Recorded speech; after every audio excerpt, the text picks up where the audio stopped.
ਸਾਦੀ ਸਾਫ਼ ਸੜਕ ਦੀ ਆਵਾਜ਼, ਫਿਰ ਬਾਰਿਸ਼ ਦੀ ਟਿਪ ਟਿਪ। ਸਵੇਰ ਦੀ ਰੋਟੀ ਖਾ ਕੇ ਮਨ ਵਿੱਚ ਹੌਸਲਾ ਲੈ ਕੇ ਇੱਕ ਵਾਰੀ ਨਿਕਲ ਪੈਂਦਾ ਹਾਂ ਰੋਜ਼ ਦੀ ਤਰ੍ਹਾਂ। ਪਰ ਇਹ ਰਾਹਾਂ ਤੇ ਕਦੇ ਸੁਧਰਦੇ ਹੀ ਨਹੀਂ।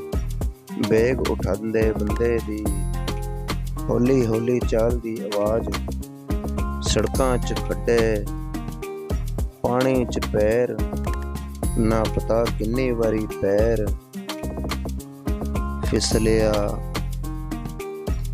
ਪਰ ਕੰਮ ਤੇ ਤਾਂ ਜਾਣਾ ਹੀ ਪੈਂਦਾ ਹੈ, ਕਿਉਂਕਿ ਰੋਜ਼ਗਾਰ ਆਸਾਨ ਨਹੀਂ ਹੁੰਦਾ।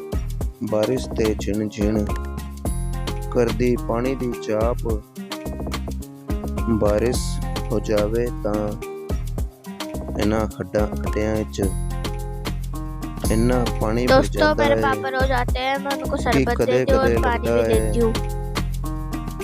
इत्थे रास्ता नहीं पूरी नदी बन गई है। पैर गंदे पानी विच लंघदे जुत्तियां चुप हो जांदियां ने, पर दिल विच लोकां लग जांदियां ने। जदों देखदा हां बच्चे ਸਕੂਲ ਜਾਂਦੇ ਹੋਏ ਵੀ ਇਹ ਸਭ ਸਹਿੰਦੇ ਨੇ। ਕਦੇ ਕਿਸੇ ਨੇ ਸੋਚਿਆ ਇੱਥੇ ਹਰ ਰੋਜ਼ ਕਿਹੜੀ ਜੰਗ ਲੜੀ ਜਾਂਦੀ ਹੈ। ਨਾ ਕੋਈ ਪੂਰਾ ਰਸਤਾ, ਨਾ ਕੋਈ ਠੀਕ ਸੜਕ, ਪਰ ਸਾਡੀ ਕਮੀ ਤਾਂ ਇੱਥੇ ਹੈ।